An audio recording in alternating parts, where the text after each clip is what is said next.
대한민국 압구정에 버금가는 최상급지 서초구의 대장 반포동에 이제 입성을 합니다. 네. 그때 심적 기분이 어땠어요? 들어가는 날 그 아파트가 뭐 반포 아니라 어디여도 그랬을 것 같은데요. 되게 많이 울었어요. 그러니까 내가 평생 공부한 게 이 집 한 채라는 게 되게 약간 슬펐어요. 이렇게 얘기하면 이해하실지 모르겠지만 평생 골수 빠지게 일한 거, 혹은 어느 병원 밑에서 있었던 거, 혹은 원을 운영하면서 그렇게 뭐 대출 일으키고 뭐 집에 불이 나고 막 이랬던 게 다 생각이 나면서 결국 내 평생이 이거 하나구나. 누구한테는 이게 엄마가 주는 걸 텐데 나는 이거 하나구나. 20몇 평짜리. 그래서 눈물이 났고, 살면서 지내다 보니까 아, 이게 이렇게 남들이 이렇게 여기가 좋다고 하는 거였네. 난 몰랐는데 이러면서 이제 현실 감각이 좀 생겼었어요. 그럼 그렇게 반포 삶을 살았잖아요. 네. 몇 년을 사셨어요? 2년 정도 살았어요. 왜 이렇게 오래 안 살았어요? 이게 결국에는 사람이요, 뭐를 해보니까 집값이 막 올라가지고 막 말도 안 되는 돈으로 막 점점 부동산에서 연락이 주시더라고요. 이걸 팔라라 뭐. 근데 그러면서 결국 저도 이제 좀 더 큰 평수, 혹은 더 상급지면 더 상급지, 뭐 이런 더 좋은 아파트로 가려고 왜냐면 그때 당시에 이제 부모님도 같이 모시고 있었고. 24평에 부모님까지 같이 살았다고요? 네, 왜냐면 아이를 봐줄 사람이 없잖아요. 애기가 깐난쟁이가 애기가 있고, 저는 저대로 원을 운영을 하니까 저희 엄마가 아이를 하루 종일 깐난쟁이를 키워주신 거죠. 그럼 반포에서 선생님은 그 경기도 외곽까지 가시고, 네, 출퇴근 남편분은 수원으로 수원으로까지 매일마다 출퇴근했던 거예요? 못했죠. 그래서 저는 병원에서 잠을 자고, 남편은 시댁 시어머니 집에서 한 월화수 정도 자다가 이제 아기가 보고 싶으면 같이 이제 아크로로 모이고. 집이 있어도 집을 거의 안 있었겠네요. 네, 거기 집도 여기 집 못지않게 새 거였어요. 사람이 안 사는. 그럼 그렇게 2년을 살다가 네. 집값이 막 올라가는 게 막 느껴졌었나요? 네, 부동산에 너무 연락이 많이 오고. 가장 깜짝 놀랐던 전화가 뭐 있었나요? 그냥 신고가로 파시라고. 그게 얼마였어요? 한 17억? 뭐 이렇게? 17억이요? 네, 그게 17억? 2년 만에? 네. 그러니까 2년 만에 8억이 올라간 거예요? 네, 그렇죠. 한 7억 정도. 그때 한창 잘 나가던 선생님이 7억을 모으려면 얼마나 걸렸어요? 7억을 모으려면 잡아도 한 7년은 걸리죠. 그쵸? 네. 그럼 7년이 걸리는 시간이 갑자기 2년 동안 그냥 자다 깨는데 7억이 올라간다고 했을 때 신고가로 팔라고 그 전화를 들었잖아요. 네. 어떤 기분이었어요? 진짜 깜짝 놀랐을 것 같아요. 그게 마냥 좋을 것 같잖아요. 근데 좋지만도 않아요. 왜요? 왜냐면 저도 가끔 그런 생각이 드는데, 결국 근로소득의 가치라는 게 우스운 것이었습니까? 혹은 공부를 해서 면허 따서 열심히 살면 부자가 되는 게 아니었네요 라는 자각이 오는 거죠. 공부해서 말 그대로 열심히 살면 부자가 되고 좋은 아파트가 생기는 게, 혹은 1억이 생기는 게 아니었네? 이런 자각이 오더라고요. 그래서 그렇게 좋지만도 않았어요. 네, 그리고 왜냐면 결국 그 집 팔아봤자 우리 엄마, 아빠, 부모님, 저희 세 식구는 다 길바닥인데 딴 데 뭐 가면 되겠지만, 현실 자각이 많이 됐고, 돈 공부라는 건 해야 되는구나. 자산이라는 게 내가 근로만 해서 되는 게 아니라 돈이 옆에서 적절한 곳에 가줘서 일을 해줬을 때 좀 더 편안해지는구나 라는 거를 깨닫게 되더라고요. 그럼 선생님 그렇게 올라갔어요. 근데 왜 집을 팔아야겠다고 생각하고 집은 언제 얼마에 파신 거예요? 안 팔고 싶었어요. 왜냐하면 거기 살다 보니까 마치 대단한 떼부자가 된 것처럼, 그리고 대단한 무슨 사모님이 된 것 같은 그런 착각을 하면서 신생아를 키우고, 뭐 부모님이 같이 뭐 여러 가지로 그랬습니다. 근데 그런 짠순이 여의사가 그런 생각이 나요? 네, 나아요.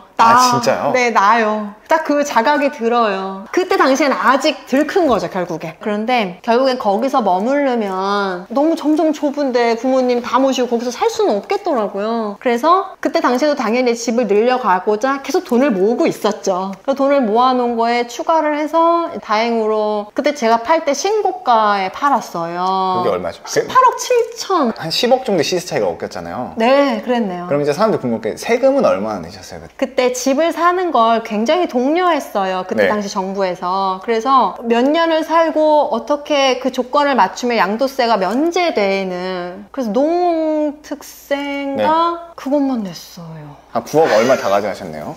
네, 그랬는데, 그래서 되게 많은 분들이 아마 욕하실 수도 있는데 그때 당연히 근데 그때 집 산다고 다들 욕했었어요. 아, 그렇죠. 그럼 그렇게 해서 그 다음은 내가 갔던 곳이 어디예요? 옆에 이제 경남 아파트라고 하는 아파트가 바로 있었습니다. 되게 노후화된 경남 아파트와 옆에 신반포 아파트가 같이 대단지로 이렇게 붙어 있어요. 그쵸? 아크로 바로 옆에. 그래서 되게 오래된 아파트였는데 거기에 이제 다행으로 조합원 그 지위를 양도받을 수 있는 좋은 물건이 있어서 그거를 이제 갈아타기를 하게 됐어요. 그 썩다리 아파트죠? 네. 40년 된 아파트 얼마에 사셨어요? 23억? 아파트가 그때 가격이 한참 올라왔잖아요. 네, 되게 그래도 23억이면 싼 가격은 절대 아니거든요. 되게 비쌌어요. 주변에서 뭐라고 하는 거예요? 그때 제가 살 때 또 그것도 또 신고가에 사는 거예요, 제가. 그쵸, 신고가였겠죠. 뭐라고 해, 사람들이? 그거 좋은 걸 왜 팔고 그걸 오래된 거를 그 왜 사? 뭐 거기서 들어가서 살 거야? 뭐 해서. 근데 들어가서 살았어요, 잠깐. 어땠어요? 한 5, 6개월. 근데 되게 행복했어요. 되게 웃긴 얘기인데 집이 있다는 것 자체가 행복했고 뭐 말도 안 되는 라지에이터가 막 있어요. 오래된 아파트다 보니까. 근데 뭐 이거 어차피 부실 거고 새로 좋은 아파트를 삼성물산에서 만들어 주시겠지 하는 마음에서 잠깐 한 5, 6개월 살다가 나가야 되잖아요. 이제 부셔야 되니까. 그래서 그렇게 나오게 됐죠. 지금 몇 평형 받으세요? 41평을 들어가게 됩니다. 반포동의 원베일리가 지금 이제 반포동의 대장 아파트가 될 거예요. 원베일리 추가 분담금 얼마 내셨어요, 대략? 같은 평수 평형대로 그대로 가는 거여서 분담금을 한 몇 천만 원대 냅니다. 그럼 더 큰 평수로 가면 분담금 더 내고 가면 되는데 왜 더 큰 평수를 안 하셨어요? 만약에 저도 부모님을 예전처럼 모시거나 하면은 더 큰 평수를 하려고 생각했을 거예요. 어떻게 영혼까지 해서. 근데 그냥 그 정도만 해도 새 식구가 그냥 편안하게 적당히 치우면서 살아야 되지 않겠냐. 그래서 청소를 다 할 그런 걱정에 그 정도만 하고 뭐 돈도 그렇고요, 다. 명의는 누구 거죠?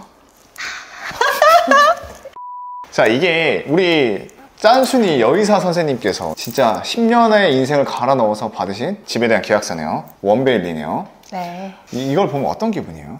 근데 저도 이제 불인이라면 불인이라고 할 수 있는데요. 부동산을 잘 모를 때에는 저는 이제 이 아파트에 들어가서 냅다 아방궁처럼 꾸미고 살 줄 알았어요. 근데 그게 아니라는 거를 알게 되더라고요. 그래서 조금 몇 년 이제 어느 정도 열심히 살아보고요. 또 그 다음이 있다. 인생이 이 뭐 집 한 채 요걸로 끝나지 않는다라는 그런 다음의 목표를 세워야지만 심신이 건강해지더라고요.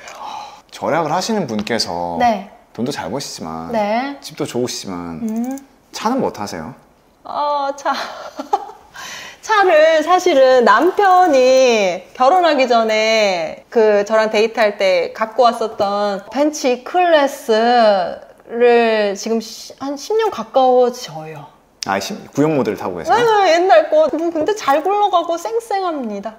집에 차 한 대요? 네, 한 대. 제 거 그랜저, 옛날 거 그랜저 있어요. 근데 그거는 이제 저희 엄마가 끌고 다니시고. 그걸로 그냥 계속 타고 다녔던 거예요? 반포동에서도? 네. 아니, 반포동에 1등 아파트에 살면 지하 주차장에 다 좋은 차만 깔려있을 것 같은데 박탈감, 나도 이거에 좀 맞춰야 되지 않나 그런 생각을 하지 않았어요? 사실은 근데 여러분들이 이렇게 생각하실 수 있을 것 같아요. 그렇게 좋은 아파트는 뭐 슈퍼카가 막 많을 것 같잖아요. 근데 저희 차가 되려 그렇게 후지지 않을 만큼 정말 오래된 연식의 차도 혹은 뭐 새 거 국산 차도 굉장히 많습니다. 그래서 차라는 건 물론 튼튼하고 나를 보호해주고 그리고 내 발이 돼주고 하는 역할에 그것만 해주면 되지 꼭 차로 막 뭐를 내세우기에는 다른 좀 중요한 게 많지 않냐. 차는 정말 소비재 그리고 정말 뭐랄까 예쁜 고철이 점점 되어가죠.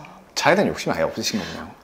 그렇지 않아요. 저도 사실은 얼마 전만 해도 이제 차를 바꾸려고 그런 생각도 했었는데요. 그 돈이면 다른 거를 혹은 내가 지금 그거를 안 씀으로써 뭔가 다른 값어치가 될 만한 거를 해야지. 그리고 현재로서는 또 원베일리에 돈을 갈아 넣어야 되고 그러다 보니까 차는 그냥 물 건너 갔어요.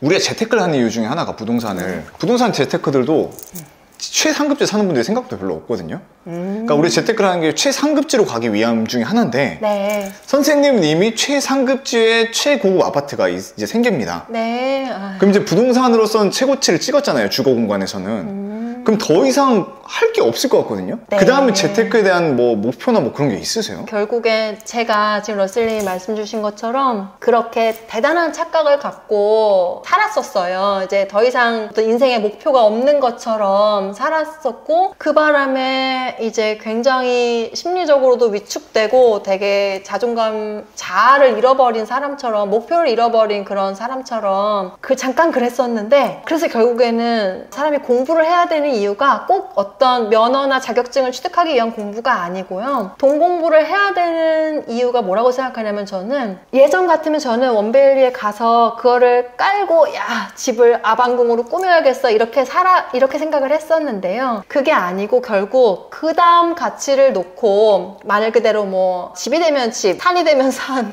뭐 땅이 되면 땅, 뭐 혹은 주식이면 주식, 뭐 잘 모르지만 이런 거에 대한 그런 그 다음 목표를 두고 살아야 된다라는 거를 많이 자각하고 배우고 있습니다. 네, 그래서 절대 이거 하나로 인생이 끝나는 거라고 생각하면 굉장히 뭐랄까, 마치 그런 숙제를 다 한 아이처럼 이상해지거든요, 심신이. 사실 실제로 좀 아프기도 많이 아팠었고요. 그러면서 느낀 바는 결국에는 다른 새로운 목표를 가지고 살만한 게 인생이지 않나, 이렇게 깨달으면서 열심히 그 다음 생각을 하고 있습니다. 마지막으로 이 채널을 봐주시는 여러 구독자분들이 모두 건강하고 하시는 일이 다 잘 되시는 그런 거를 바라봅니다. 그래서 이렇게 열심히라는 가치가 되게 우스워지는 것 같아서 좀 저도 이런 얘기 하는 게 좀 웃기기도 하는데요.